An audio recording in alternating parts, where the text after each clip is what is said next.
radio announcement here. Camden traffic, Cessna 72105, taking runway 6, will be turnout left, departing to the north, Camden.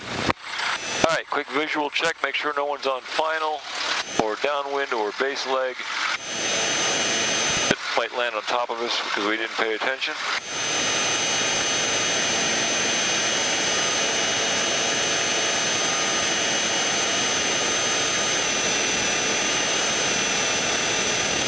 We use as much runway as possible, so we stay right here by the very end of it. Make our turn and get lined up on the center. We do have a bit of a crosswind blowing, so... Alright, ready? There. I'm coming off the brakes. Gas is coming up. Your feet are clear of the pedals. About 45 to 50 miles an hour, the tail will come up and start flying. We'll be on 2 wheels. Right about there. And we're up.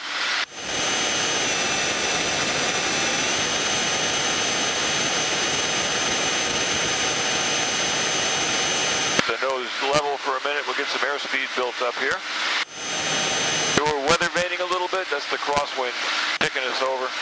We're still over the center line of the runway pretty much, but we're turned into the wind. 90 miles an hour right there. All right, you ready? Yes, sir.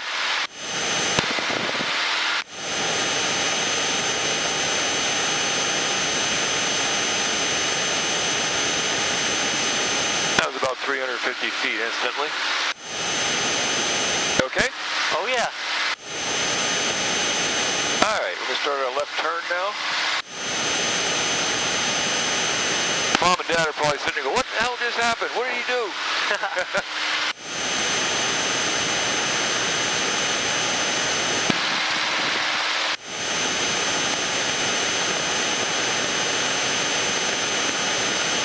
There's the ATEX school buildings.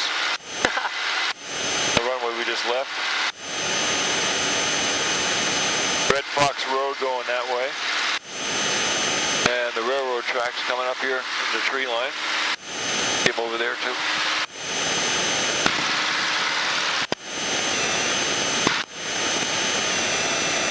Everything looks a lot better up here. Oh yeah, you start to realize how close things really are. You know, when you're driving it, it takes you 20 minutes to get from here to, let's say, Springdale Racecourse. You look at the distance, it's not that much. It's 5 miles straight line. Okay. But you start to remember these reference points. Springdale Racecourse, the airport, the water towers, that pond over there.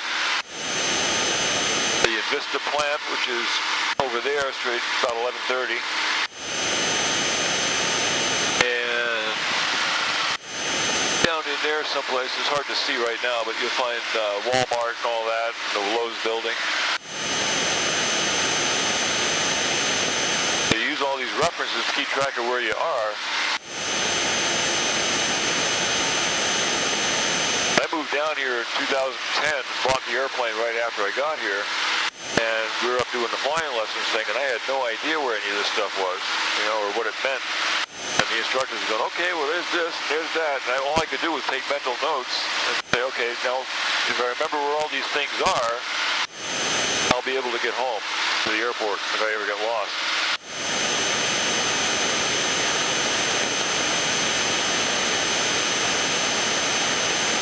This is Broad Street down here.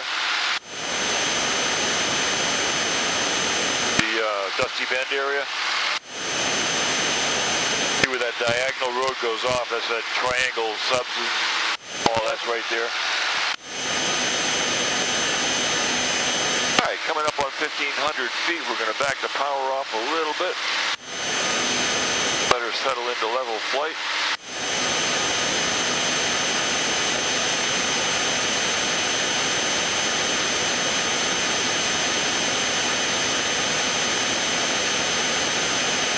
Okay, we're talking about gauges and stuff. We didn't talk about... November 662 is entering a right base for runway 4, short traffic. We have about 5 or 6 airports on the same frequency, so some of them are far away, but we pick them up once we get up here. This is is the vertical speed indicator, or VSI. Tells us how fast we're going up or down.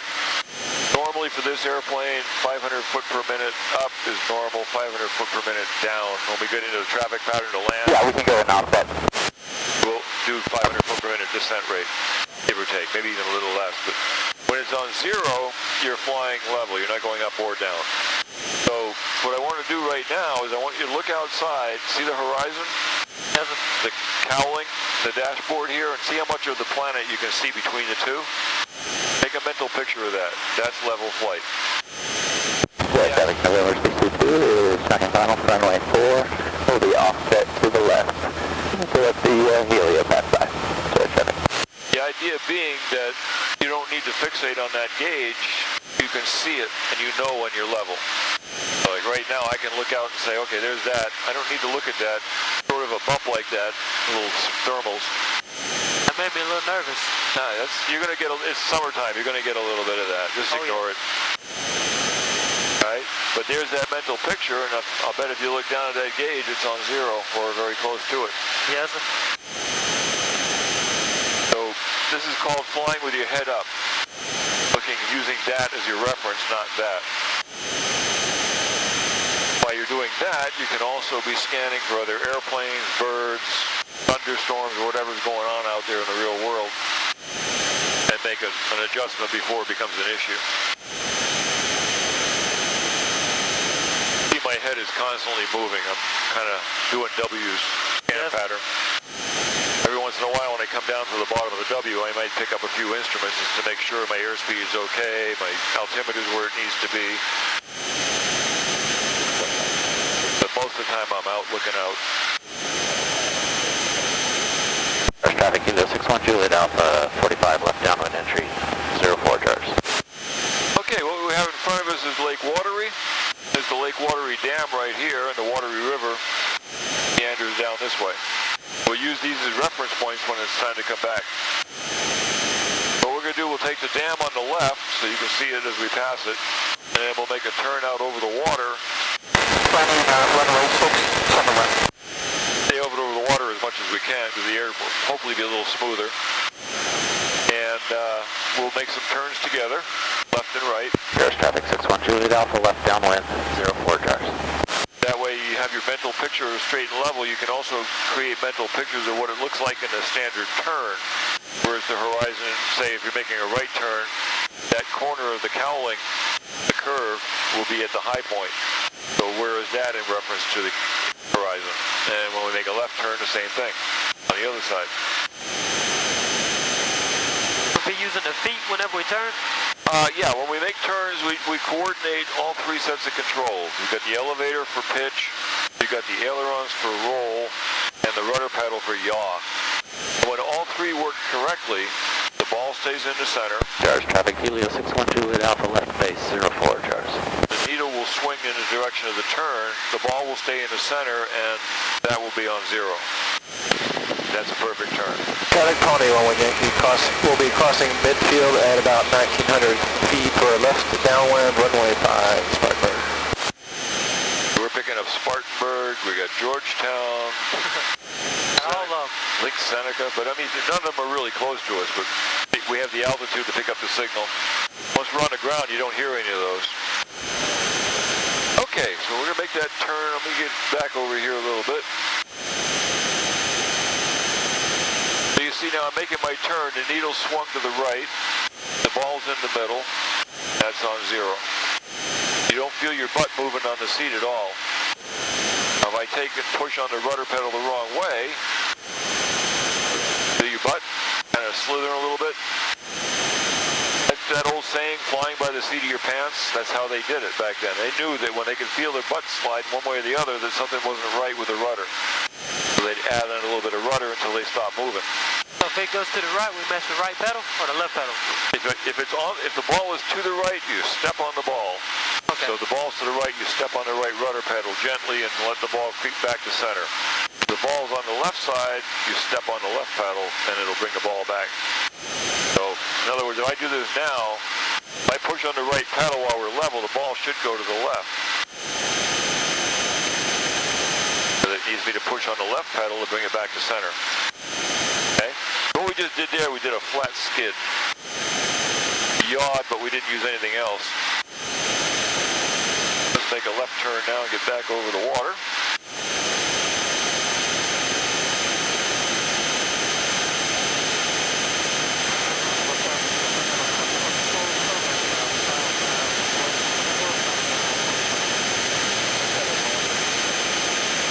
See, when I make that turn, I turned it and then stopped it, went back to neutral, and it'll stay there and come around. When you go back, you want to go right to the right now to level it out. You bank left, so you roll right to level it. When the wings and the horizon, everything looks level, stop it. If you don't, it'll just keep going the other way.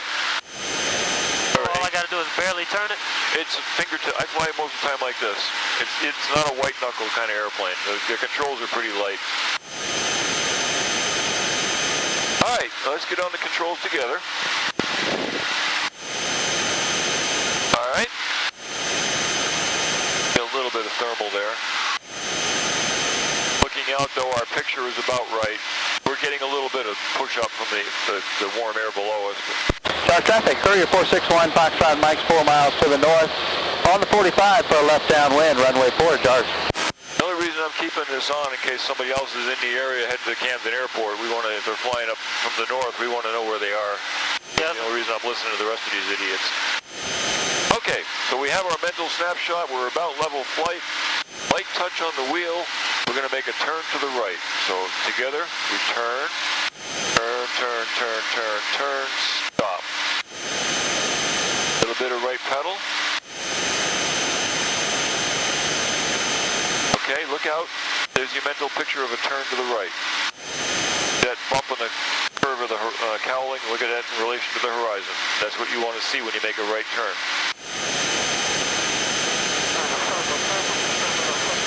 We'll hold this for a little bit longer till we're pointing that way, and then we'll roll level, and we'll come back and do another turn to the left.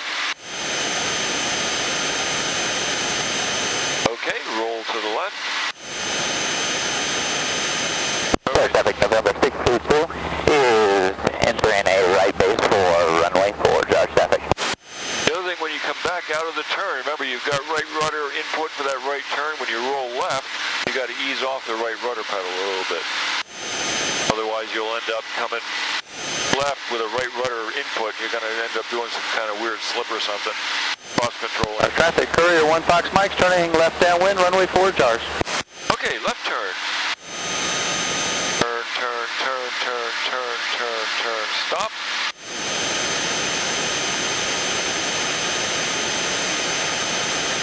That was the Charge traffic November 622 is turning final for runway 4, Charge traffic. That's a little steeper, but you can see it'll still hold altitude, come right around. It just means we're turning around faster. Roll right. Stop. Mental picture. Make sense? Yes, sir. All right. You ready to do this by yourself? It's just the feet part that's going to confuse me a little bit. All right, well, if you want to, just pull your feet off the pedals and just work the wheel. I'll work the pedals for you. Okay. Make it easy. At some point when you take lessons, though, you're going to need to learn to use the rudder. But now at least you understand the premise, how it works. All right? All right, you have the airplane. I'll work the rudder.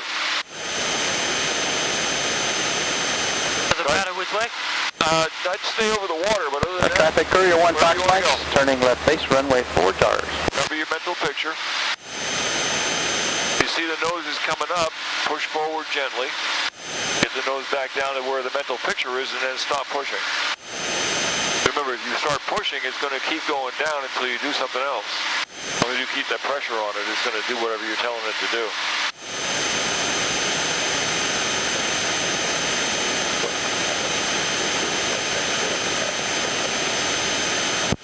Traffic, Courier 1 Fox Mike's turning final, runway 4, full stop at Charge. What I had Courtney do was basically stay over the middle of the water and make the turns to stay over the middle of the water. So in other words, don't cut over any land. Yes, sir. Make a right turn and go a little bit, make a sweeping left turn and then another right turn.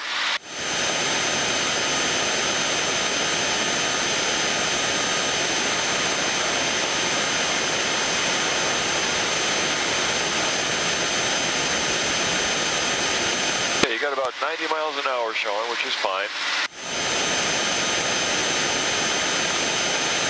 We got differentiating winds here. We got a headwind every once in a while, or a crosswind, depending which way we're pointing, which will change that some.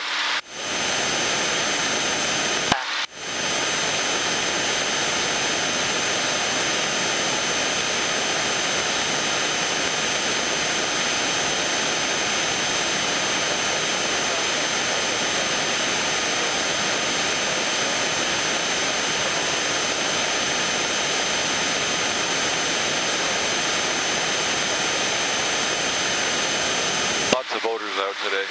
Oh yeah. Some are just fishing, there's people walking, all sorts of stuff going on. So it basically flies itself. Yeah, once you get it trimmed out and you get smooth air, I was telling you this morning, you can fly hands off and just make your turns gently with a rudder. Fly with your feet only.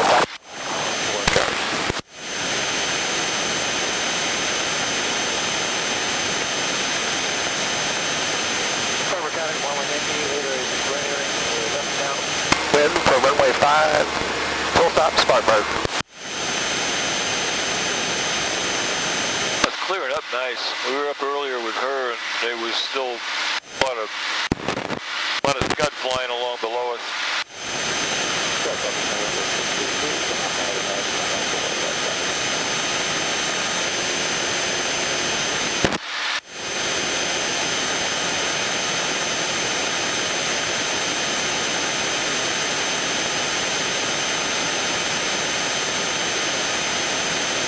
Doing fine. Keep track of that nose so it doesn't keep sneaking up on you. Yes, sir.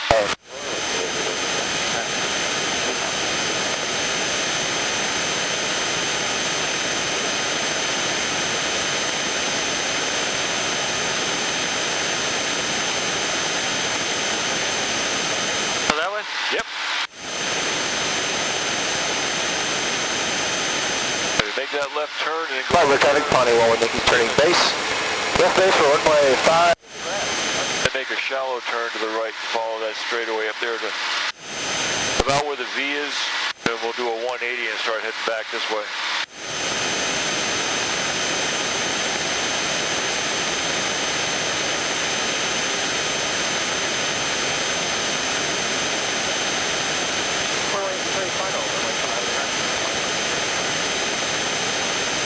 Doing great.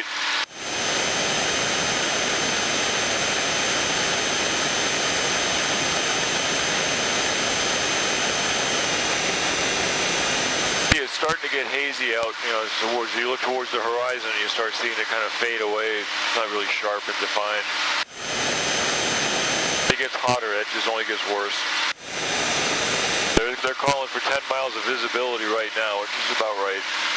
And you get a good hot 99-degree day and about 2 in the afternoon, 3 in the afternoon. That visibility, they call it maybe 5 or 6 in haze, and you're lucky if that's what you can see.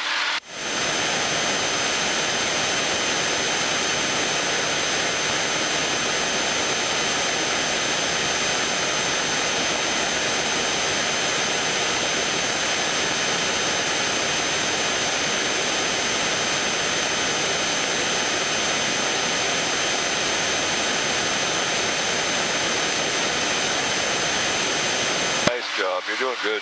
Holding altitude nicely.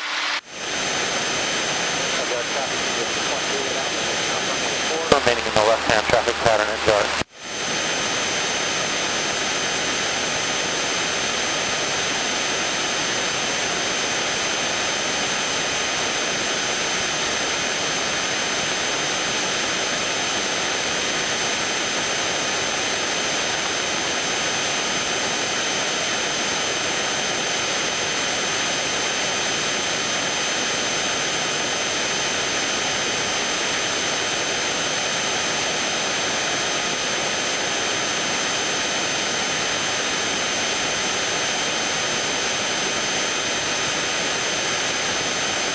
Traffic November 622 is to the north, we're entering a left downwind for runway 4, George traffic.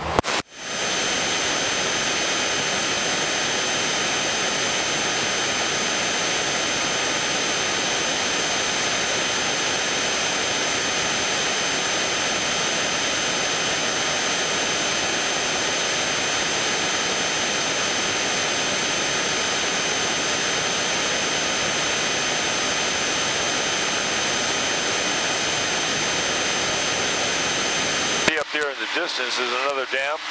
Yes, sir. I believe that's Great Falls. Great Falls. I think so.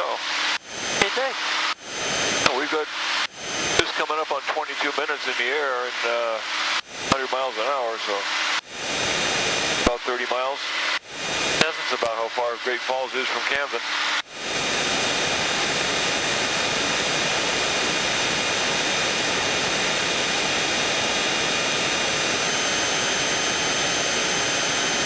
Like I said, when you're flying, you can get to places a little quicker than driving. You're not following the curvy road. Roger, traffic November 622 is turning left base for runway 4. Stop listening to them now. We're far enough away from the airport. But yeah, like I was saying, you're flying straight lines as opposed to curvy roads. There's no traffic jams. There's no speed limits per se.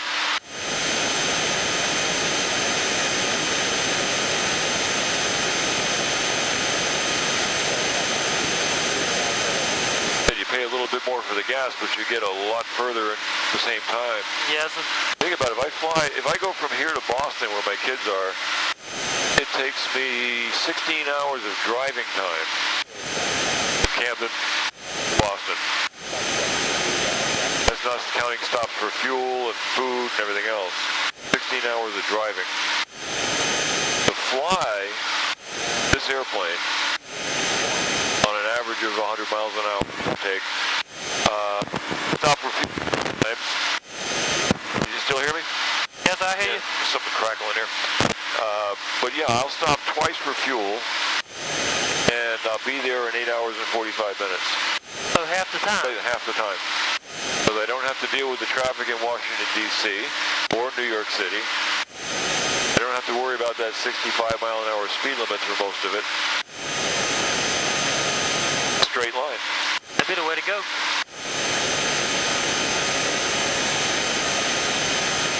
Good. Bang for the buck. You can't beat this airplane. I mean, the gas mileage is excellent.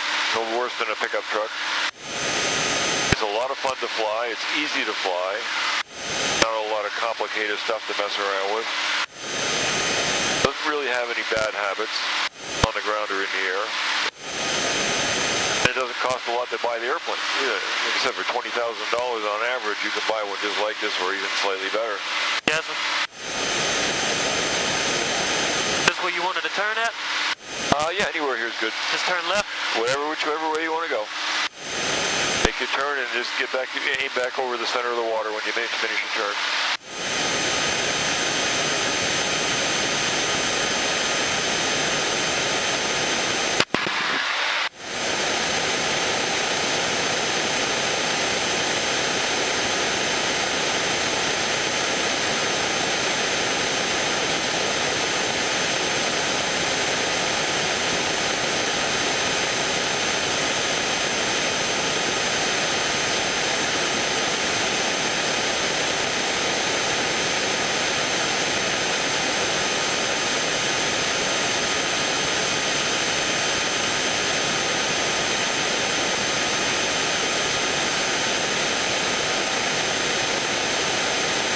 Funny, I'm working the pedals, you're working the wheel, my brain is not connecting the two. Because normally I'm doing it all, so my feet know when to move, and I'm kind of trying to watch what you're doing, and oh yeah, now move the pedal.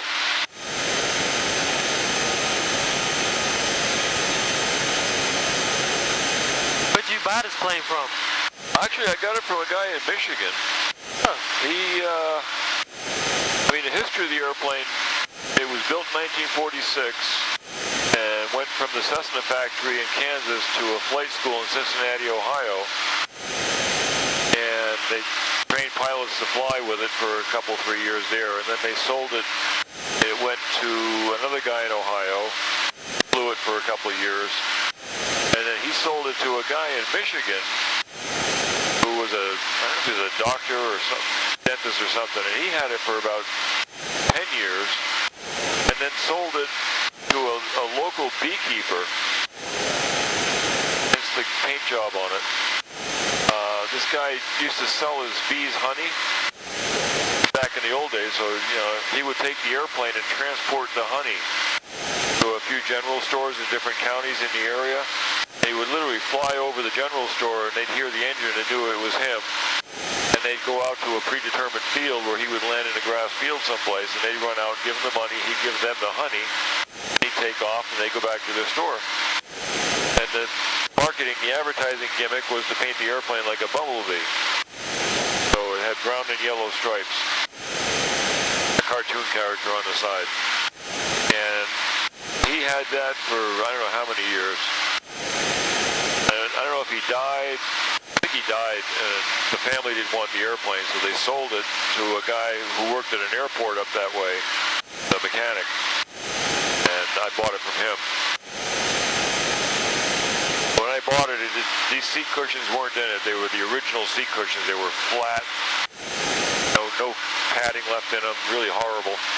There was no interior. There was, instead of these panels on the doors, there was pieces of plexiglass with some cloth, like velour, taped to the plexiglass, literally. That was the interior. There was no roof. All this was not here. You could see the metal inside of the skin. This was, what color this was? Brown. Same as the brown stripes outside. None of this was here. Everything behind, you could look over your shoulder, see all the way back down to the tail inside. There was nothing back there. I did all that myself. Pretty good neat. And the wheels were not the original wheels. Somebody had changed them out, so I picked up a set of these used off another guy that are the original 46 version. So trying to bring it back to pretty much what it's supposed to be. This was not, original would have been fabric. This block wouldn't have been here, but... How much is insurance on one of these? For me, the insurance annually on this is $1,000. That's it? Yep. Hey, dang. But that coverage, that gives you and me both $750,000 of coverage if, God forbid, we died. And it covers the airplane for the $20,000, what they call hull value. So if I bent the airplane up at the airport in a bad landing, I'm going to get $20 grand for it. They'll write it off as a total, and I'll get $20,000 and then go buy another one. So it's just as cheap as a car? Yeah. So I'm saying, you think about it, the only thing you've got to do with this that you don't have to do with a car is an annual inspection. You have to take it to the mechanic at the airport, and he's going to have it for a couple, 3 days. And he's going to go through it and check everything and make sure it's safe and everything's where it's supposed to be. If everything that's supposed to be there is in fact there. And on this airplane, if they don't find anything wrong with it, it's a $500 inspection. If they find stuff they need to fix, obviously the price is going to go up. Worst I've ever done on this, I think, was about $900, and I bought a new tail wheel, replaced the one that was already on it. It's not too bad. That was 5 years ago. I mean, the tail wheel we got on here today is a 5-year-old wheel. It's got some hours on it. And last month I had the grandkids down from Virginia, and the last one I flew, when we landed, I got a wicked shimmy in the back. And today with Courtney, when we landed, I got the shimmy again. So we may catch it again. We'll see. But I need to go talk to the mechanic anyway next week, so I may bring it over and have him take a look at it. It might be a bearing letting go or something. There's something on fire.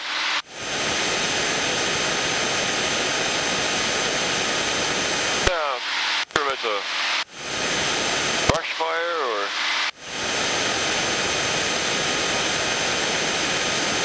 Might be somebody burning trash or It something. could be that too, yeah. Or a landfill or something. That's over in what? Let's see. It's got to be Lugoff or Elgin.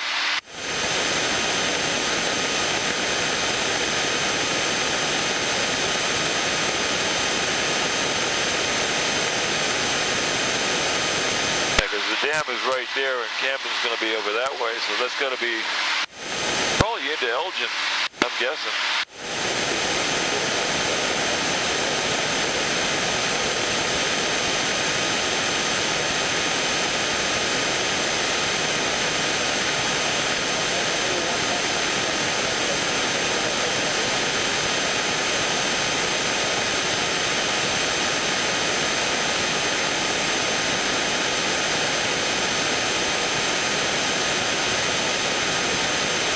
Great job. I mean, that thing has been sitting at 1700 the whole time. You're doing real good.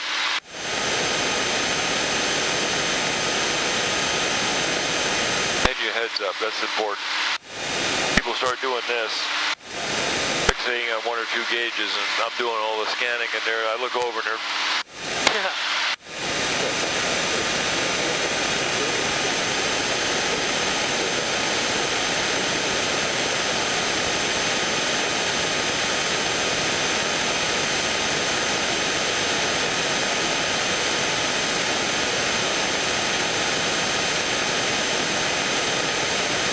I've been trying to get my dad to fly, but he said he's too scared. Wait till he sees the video. Yes, sir. Shows you how easy it really is. I told him he might be able to talk to you and give you some money and y'all go fly. Yeah. No, I always say flying is the second greatest thrill known to man. Landing is the first.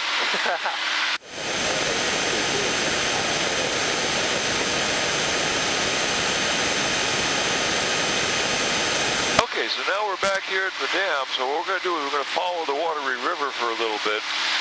As we get down closer, you're going to see the Invista plant start to materialize out of the haze. When you see that, I want you to kick left a little bit, and you'll start to see some white rooftops materializing in the trees. That's the Walmart and Lowe's and Tractor Supply and all that. Big lots. We're going to aim for those guys, and then we're going to bang a left and head over to downtown Camden. About the time we get to downtown Camden, I'll take over the airplane, get us ready to get back into the airport and land. That'll work.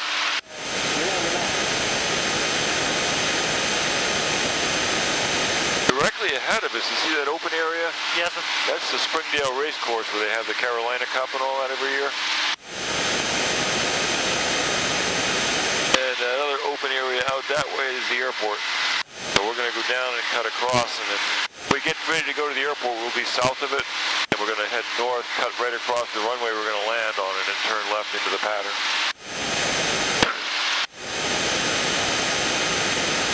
If you saw when we came back with Courtney, when we came over the middle of the field, that's basically the same thing.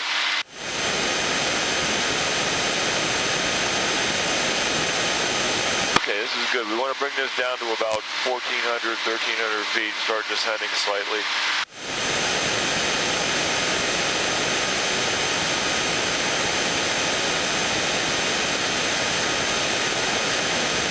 Back this off a little bit and help you out.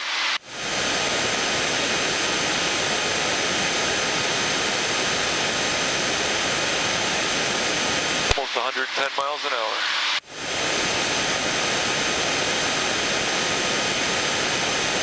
What'd you say you wanted it on? Out there, that's fine. 1,300 is good.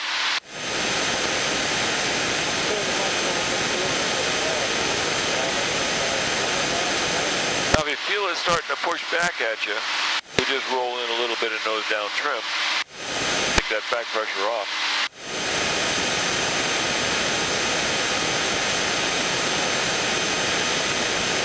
Must be in a big old gust of wind. Yeah, with that and the turbulence, as we get a little bit lower, there's a certain spot where if you're above it, you don't feel any turbulence. And as you're descending, you'll hit that one layer, that one altitude, and that turbulent air starts right there, and you'll just kind of fall into it, and all of a sudden you start bouncing around.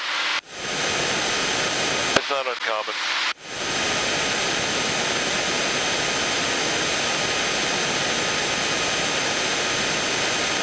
Said you wanted to go towards Springdale? No, we're going to head straight ahead. You can just see now, you see those two pieces of green grass? Yes, sir. And directly beyond the one on the right, you see Invista. That's the chemical plant you'll move on. Right. So over this way, almost directly in front of me, slightly to your left, you see some white rooftops starting to materialize. Tree line. Yes, sir. The one on the right is going to be Walmart.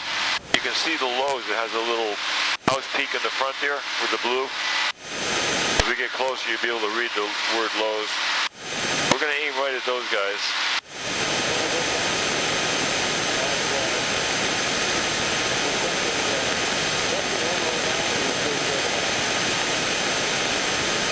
And again, your Springdale Race Course is right here, and then over there you've got the airport in the distance. Downtown Camden's right over here. The water tower and all that.